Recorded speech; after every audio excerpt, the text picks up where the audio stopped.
There's a new order in Road Town, and the illegal vendors have been told to get in line. To help us understand what exactly is being done and whether there is any room for compromise, we have with us on the big story the city manager herself, Mrs. Janice Brathwaite Edwards. Welcome to the big story, Mrs. Edwards. Thank you for having me. The vendors in the vicinity of the Road Town roundabout have been there for some time now. So why now and why this initiative at this time?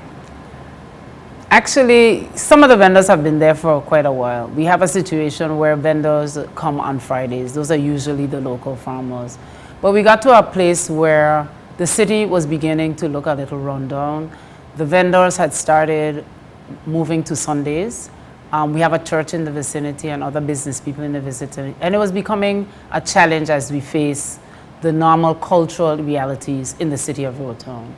And so therefore, we needed to bring a halt to that type of business. And it's not only the vendors at the roundabout, I'm understanding, but this is extended to vending throughout the territory as well. Vendors throughout the city, throughout majority parts of the city. We have a couple of vendors who have been appointed to specific locations. Those will most likely stay, like Morvine at Crafts Alive, she will stay. But there are other vendors who just pop up. One of the challenges that we face is that we'd like to know when you're coming out so that we avoid a lot of confusion and a lot of distaste in the city. We also have a clientele that we need to service, which are our lessees. And they also have businesses, and vendors usually set up outside their businesses, selling some of the same stuff that they're selling, and that becomes a challenge also. We've tried to live with it over the years, but we've decided to make a conscientious effort to ensure that vendors have their rightful place, which is the market square, not the market area per se, the square. And we're going to try to make sure that they're comfortable in that location, providing the necessary facilities that they would need in order to do good business. This seemed as though it came at a hard and fast measure. Decision made today, you're served today, you must move tomorrow. And this has not been taken in good steads with most of the vendors. Explain exactly what that process was and why. The process didn't happen. It seemed to the media and most people that it happened overnight, but they have been spoken to over a number of weeks. Over 6 weeks, we've been speaking to them about the operations that they've been having. And they tend to, well, we've been doing it for this long, you're saying what you have to say, but we can continue to do it. So yes, it would look like it was hard and fast. Yes, it would look like, it happened overnight, but it didn't really happen overnight. I mean, they would want to portray that it happened overnight, but I've been out for the past 6-7 weeks trying to talk to them, trying to see if we could bring it to some kind of amicable arrangement. That wasn't happening. So therefore, you had to use the hard and fast rule. Yes, it may be looking a little tough, but at the end of the day, I think the majority of people will agree with us. We need to do market in a market area. What were some of the reasons being given to you by the vendors as to why it is that they found it difficult to comply with what you were asking? Actually, there was not really reasons given. It's just that the bold-faced, I'm going to do it kind of my way, and you can't do it your way. In the city, we have rules and we have regulations, and those need to be followed. I have no problem with people trying to make a living for themselves, but we need to do it in a proper manner.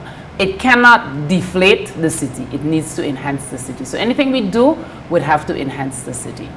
I am of the opinion that we don't just need to have just a market square per se, but we need to have a place where vendors will come out on Friday, sell their goods, pack up Friday evening, and nobody needs to know that you were there. That's the kind of emphasis I'm going to be placing on this whole issue of vending. I have no problem with them vending, but some people vend, then they start to leave old vehicles, they start to leave pallet boxes, they start to leave their trash behind, and that is not what we are calling for within the confines of the city. We need to make sure that we upgrade the city.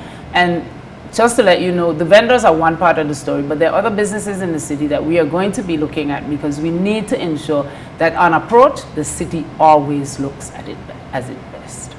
What are some of those other businesses? Because I know there are mobile businesses that are legitimate and not illegitimate and not legitimate. So what are some of those other problem areas? Some of those other problem areas are the same mobile, because you have a trade license that says mobile, you're supposed to move. You're supposed to close down at night and move away.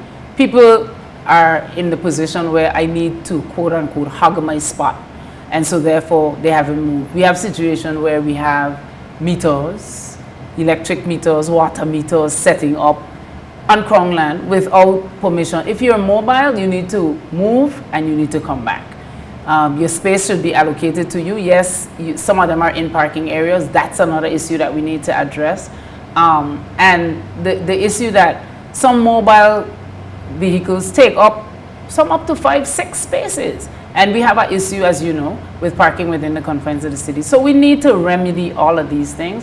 And so therefore, yes, it may look a little hard and fast, but it's been in the pipeline coming for quite a while. Talk to us about legality, legitimacy. It is said that persons supposed to have a trade license before they can do street vending. Is this a fact? And if so, what are those requirements in terms of having a trade license? People should have a trade license to vend. I think the only people that we've exempted from the trade license situation are the local farmers.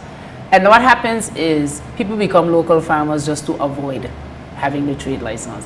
In order to get a trade license for a particular location, the office of the city manager needs to grant you permission to use location X or location Y. That is how you get the trade license. We give the trade license to use location X, Y, especially in a mobile situation, and you're supposed to move. That doesn't happen. So there are minor things that we need to get sorted out. And I understand people who quote unquote hog the spot, but at the same time, the city needs to look in a certain way, and it is my intent to bring it up to that level. You say needs to look in that way, and I remember being out on the streets there, and I'm hearing persons passing in their vehicles. What y'all moving them for? We like to stretch our hand and be able to grab our stuff. You want we go at a marketplace, it's not Caribbean like when you move everybody and have everybody in one place. How do you speak to something like that? I speak to something like that because the same people who are making those allegations don't get the bills when the bumper is hit, when somebody's run over in the street because you stopped abruptly and hit somebody.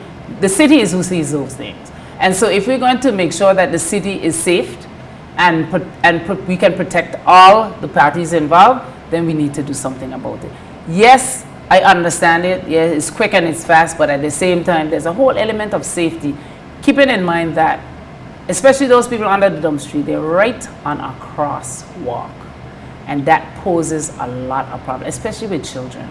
Poses a lot of problems for us. Regarding the space that's across from the roundabout that has been assigned for vending, how does that fit into the new plan going forward? Because the vendors are averse, buyers are averse because they say it's so out of the way and so congested right now. Actually, plans are afoot to ensure that the area is a little bit more conducive to business. There are also plans for us to provide parking spaces within the confines of the city to make the people that are permanently working during the 8-hour day so that they have a place that they can park their vehicles on a permanent basis, and then that the transient traffic through the market square can actually happen. Because it's not just the market square that's, you know, we have to look at. We have businesses in some of those buildings who are also saying that they're losing business because people can't get to them. So the plans are afoot for us to ensure that that area becomes more conducive to business. There is a lot of activities regarding emancipation festivities coming up pretty soon. So how does this reordering, re-regulating of Road Town fit into those plans? Actually, the festival plans, we do have a plan for the festivities. We still would allow people to vend on August Monday. Those people have to apply to the office of the city manager. They need to get their temporary trade licenses. They need to have their food handlers. They need to have their liquor licenses. And when we send out the letter in 2017, it will say all of those things. On August Monday, we actually take the path from the street light by Tobacco Wharf all the way to McNamara, and we actually check to make sure that the vendors along the street have the prerequisite, because we don't want anybody to get sick We don't want anything to be out of the way. And if you're not in line, unfortunately, we will have to ask you to move. And we have a little contingency of people who come out and assist us if you are resistant to moving, because at the end of the day, we want it to be a safe, a clean, and an enjoyable August Monday. Speaking more to the parking issue, we know that the parking at the market square itself is not the only problem we face with parking in the city of Road Town, but there are many other teething areas. How are you planning to deal with these issues? Actually, the Ministry of Communication and Works has proposed a committee, and we are actually looking at the proposed sites for parking within the confines of the city. Parking to the extent where we can look at the outskirts of city and have people shuttle into the city. Also looking at high-rise buildings within the confines of the city. I know from the minister's perspective, the one location that he has in mind is between Burham Electric and Scotiabank, and we're looking at putting at a building that would be 3 stories on one side and 5 on the other side, and housing approximately 630 vehicles. Once those vehicles are inside there, then all the other parking spaces in Road Town would become a little bit more lucid, because people will be able to go and come a little bit more free. The people who are parked for 8 hours would more than likely be able to utilize a space like that. Spaces at the eastern end and the western end of the city are also things that we're taking into consideration. We're actually looking at the study right now as to how it would be impactful on the city if we do parking a little further outside of the city than just in the city, because you have to look at the congestion when it's 8:30 in the morning and 4:30 in the afternoon. So those things are being looked at. We're not doing anything within the confines of the city in isolation. It's all part of the city plan. Okay, and as part of the city plan, is there any plan to communicate with your general populace or have consultations with them to discuss what you're thinking about? Actually, yes, and not just the Ministry of Communication and Works, but all the participating ministries that it would impact. Yes, we're actually going to put the paperwork together to come out and actually hear what the public has to say, because their input would decide how best to move forward as we relate to the city, because it's not my city or your city, it's all of our city, and we need to make sure that at the end of the day, everybody is as comfortable as can be within the confines and how we do business within the city. Do the plans involve paid or metered parking, rather? The plans do include paid parking. Metered parking, we're thinking seriously about it, because then you need to have police, which is something that the city would like to have, some city police to assist us with what is going on, because I know that people have packed in a location anticipating I can go get what I need and come back out, and then whoops, when they came out, they can't get out of the space. So yes, we have the city police situation, and that's going to be coming on stream surely too. And then we're doing the parking signs. So the signs need to be on the road, and the signs need to be affixed in the air in order for the police also to assist us in doing our job. So yes, we know what we need to do. We're just working slowly to get it. I'm just waiting on a piece of legislation. Once that goes through, then I'll be well on my way to getting things to happen within the city. I'm sure the viewers are saying at this point, yes, Mrs. Edwards, that all sounds well and good, but what about right now? One of the stories that we heard of recently involved a pregnant woman who basically lost her mind because she was blocked in. So how are you working with, I don't know, maybe the police, I don't know, whoever else, to right now address the challenges? Actually, just after we finish with the festival season, one of the things we're going to be doing is demarking the parking areas. So there'll be parking zones and no parking zone. And we're going to, like I said, we're going to affix on the ground and affix in the air, so that when we have a situation similar to what you just told us about, then at least we can get some action. I mean, the Treasury may be a little low, but I think by that time, people will start to understand, you need to do it 1 or 2 people, and then people start to get the message. But, it's very, very, very inconsiderate for somebody to park, assume that they can get out. And in her situation, as she's pregnant, it's really, really, really frustrating. For instance, me, I have a space that I'm supposed to parking in the city. I never go there in the morning and meet the space available, but I'm not going to fight with anybody. I park up wherever is necessary and get my job done, or I take my vehicle back home and walk back to the city and do my work. But, it's not everybody that's going to be willing to do that. But yes, we need to get this parking lots marked. That's one of the things we're going to be doing after the festival season because it's going to be imperative. And then, like I said, once we break down all the festivity activities in the festival ground, then we're going to use there for surface parking also. So hopefully we should be able to eliminate some of the problems. There is another school of thought. Persons are thinking that because the population of the British Virgin Islands is growing so rapidly, we're seeing more and more importation and sales of motor vehicles. And some people think that at some point there must be some limits, some restrictions as to how many vehicles a person should be allowed to own. What would you think about that? I think it's something that we need to look at. Maybe I'm also guilty of that, but I think it's something that we need to look at and how the road network, that's another key thing, being able to get in and out of the city more than one way. I've heard people talk about autobahns from Slaney to Jean Hill and that kind of a situation in order for people who don't really need to come to the city. They don't have to drive to the city to get to, especially the east or the west. So there are a lot of schools of thought as to how we're going to actually handle this situation. But yes, based on the fact that that's in another ministry, the control of the vehicles, that I can't really speak to it, from the Ministry of Communication and Works. But it is something that I'm sure the government is looking into because it's becoming a real problem. Boy. Even though some of the vehicles that are now being imported are a lot smaller, it still poses a challenge. All right.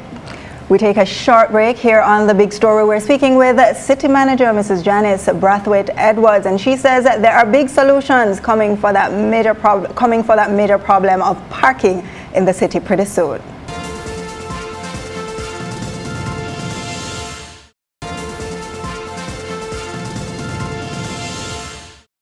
Welcome back to The Big Story. We are speaking with City Manager Mrs. Janice Edwards, and we're not only talking about vending and what's being done to better structure that situation, but we're talking about the issue of parking and the big plans that are coming on stream to resolve that matter.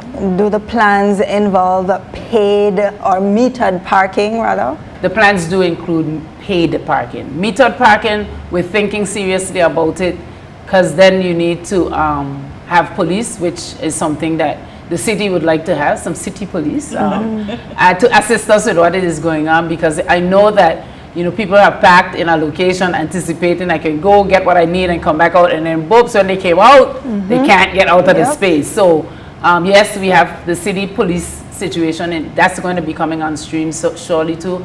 And then we're doing the parking signs. So the signs need to be on the road and the signs need to be affixed in the air in order for the police also to assist us in doing our job. So yes, we know what we need to do. We're just working slowly to get it. I'm just waiting on a piece of legislation. Once that goes through, then I'll be well on my way to getting things to happen within the city. I'm sure the viewers are saying at this point, yes, Mrs. Edwards, that all sounds well and good, but what about right now? One of the stories that we heard of recently involved a pregnant woman who basically lost her mind because she was blocked in. So how are you working with, I don't know, maybe the police, I don't know, whoever else to right now address the challenges? Actually, just after we finish with the festival season, one of the things we're going to be doing is demarking the parking areas. So there'll be parking zones and no parking zone. And we're going to, like I said, we're going to affix on the ground and affix in the air so that when we have a situation similar to what you just told us about, then at least we can get some action. I mean, the Treasury may be a little low, but I think by that time, people will start to understand, you need to do it one or two people, and then people start to get the message.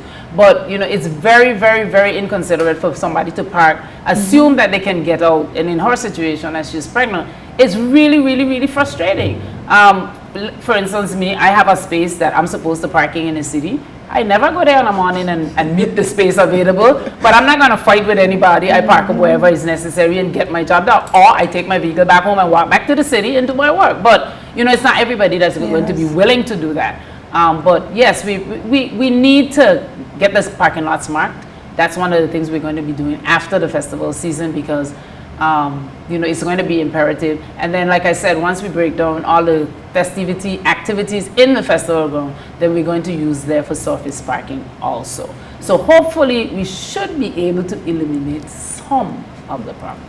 There is another school of thought. Persons are thinking that because the population of the British Virgin Islands is growing so rapidly, we're seeing more and more importation and sales of motor vehicles. And some people think that at some point there must be some limits, some restrictions as to how many vehicles a person should be allowed to own. What would you think about that? I think it's something that we need to look at. Maybe I'm also guilty of that, but I think it's something that we need to look at, and how the road network, that's another key thing, being able to get in and out of the city more than one way. I've heard people talk about autobahns from Slaney to Jean Hill and that kind of a situation, in order for people who don't really need to come to the city. They don't have to drive to the city to get to, especially the east or the west. So there are a lot of schools of thought as to how we're going to actually handle this situation. But yes, based on the fact that that's in another ministry, the control of the vehicles, that I can't really speak to it, from the Ministry of Communication and Works. But it is something that I'm sure the government is looking into, because it's becoming a real problem. Even though some of the vehicles that are now being imported are a lot smaller, it still poses a challenge. Sure, parking is a problem, but then you have pedestrians who also need space for themselves to stay safe and to not get hit down. How is the city trying to address this issue? Actually, we're looking at the whole issue of pedestrianization. We need the motoring public to be a little bit more mindful that people are walking. And now we're heading into the festival season. A lot more people will be walking, because parking for some people will be a little further out than the city, and they will be walking in, and they'll be walking with a lot of young children. So I want the motoring public to be mindful of the fact that we have our next generation. We don't want you to run them over, so please be mindful of that. But as we talk about pedestrianization, we're also looking at the pedestrianization of Old Main Street. It's a historic street. We want people to be able to self-tour that street.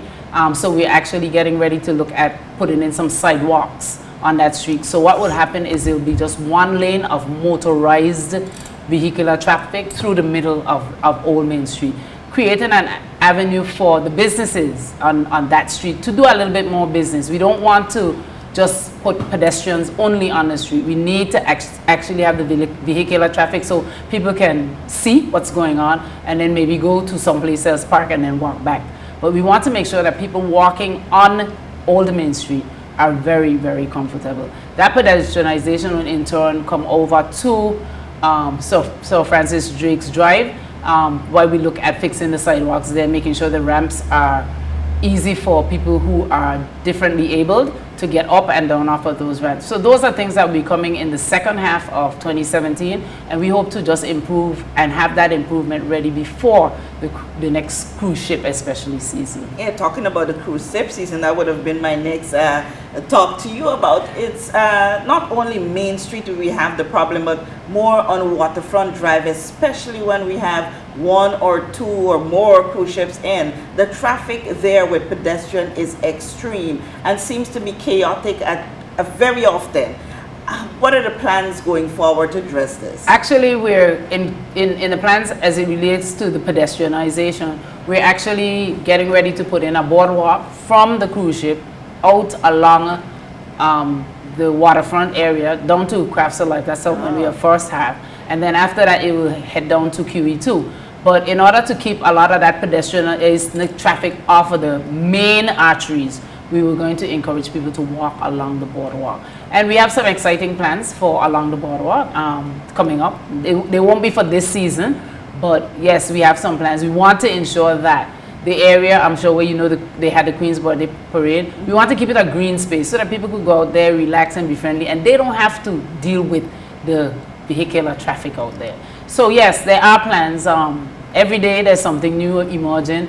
My minister is full of energy, full of action. Every day there's a new plan coming on stream. Some of the plans, we have to sift out a little bit. But in fairness to the Ministry of Communication and Works, they're actually making a conscientious effort to make sure that the city of Rotown is a little bit more pedestrian friendly. It's important that it becomes pedestrian friendly. So I would admonish the motoring public to keep in mind, we walk a lot, and that includes me. We walk a lot. And so therefore, as we walk a lot, we also encouraging people to ride their bicycles, so we're going to be putting in a bicycle route also. So a number of plans are in the pipeline for the city of Rotown. Yes, we haven't been talking a lot, but we actually are at the drawing board trying to get the city to be a little bit more pedestrian friendly. On the big story, we'll keep you talking. And talking about the boardwalk, Peter, you remember us being out there at Craft Life, and they've been complaining a lot about the traffic. Yeah. And they've been getting limited traffic rather. Not getting. Yes. So I think with the boardwalk, Definitely. the traffic is going to be increased, and the support for the vendors out there are going to be increased. How you see this going forward? Actually, and that's one of the main reasons why we want to make sure that we put in the boardwalk so the foot traffic gets to Crafts Alive. As I said to you, the first phase is to stop at Crafts Alive. So we want to make sure that we give them the boost that's necessary to make sure that their businesses continue to do well. They're not doing as bad as they could have been doing, but they could do a lot better. So we, from the Office of the City Manager and from the Ministry of Communication and Works, we are going to do our utmost best to ensure that they get the benefit of the doubt. Any other plans as it pertains to the capitalizing on the tourist potential of Rotown, especially when it comes to sites and heritage attractions? Actually, well, I'm sure, as you know, we opened the HM Museum on Main Street, and we're actually looking at how we could do some more signage, because there are a number of historical buildings on Main Street where we anticipate that people will be able to do self-tours, not necessarily guided tours. There are going to be some guided tours, but self-tours, and understand how the city has developed, how it has evolved over the years. Because historical sites on Main Street, creating alleys and alleyways from Sir Francis Drive into Main Street to make sure that people get the full benefit of the city of Rotown. Okay. Okay, and there is some issues that comes up from time to time whenever there are road construction, road works, and sewage works to be done along either Waterfront Drive or coming along Sir Francis Drake's.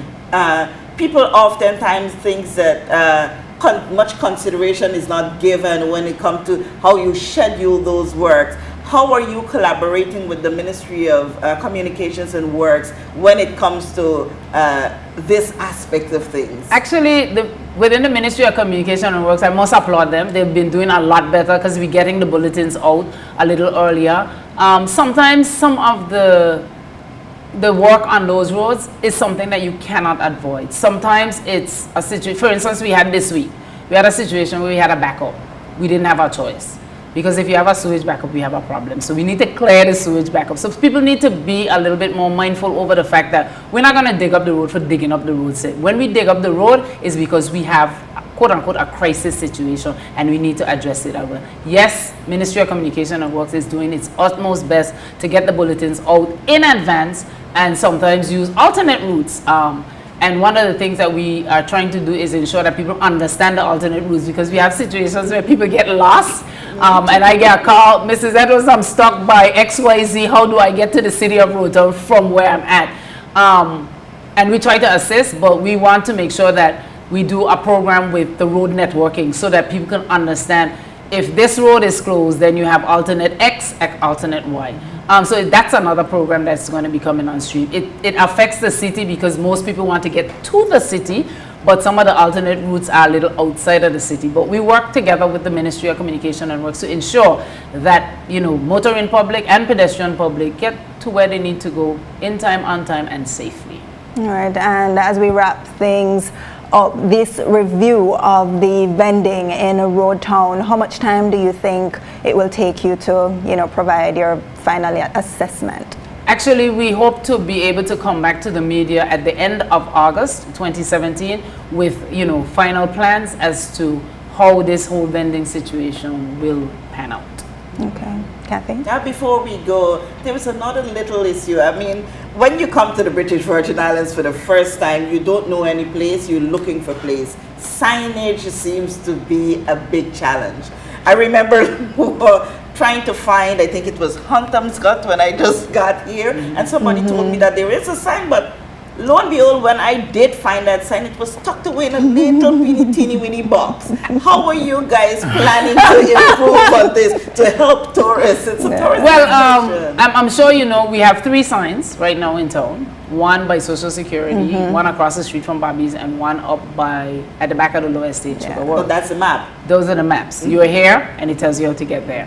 When we do the road networking, hopefully the road networking is going to be an app on your phone. Okay. So you'll be able to Going find where you digital. need to find once you download what you have. And we're going to make sure that that information is at the ports of entry. So you should not be lost. We are always available. I guess because I've been in tourism most of my life. And our office is like an information bureau. We do answer a lot of questions as to how to get around. But we want to make sure that the networking, the road networking gets you to where you need to go, and the historical sites and locations will be also placed on that. So coming to come, slowly but surely, quiet, but we're doing what we need to do. Thumbs up. Mrs. Brathwaite Edwards, thank you very much for sharing with us all this informative information about the plans that your office, in conjunction with other government agencies, are working on to enhance the city. Yes. All right, and that's it for the big story this week. Remember, the city manager says there are big plans underway as it pertains to resolving the parking nightmare in Road Town. The review of the vending situation should be completed by August, and among other things, to enhance the tourist attraction of the city will also be pedestrianized to make it more user-friendly for pedestrians like you and I, and of course, visitors to the BVI. Until next week, that's it from Kathy Richards and I.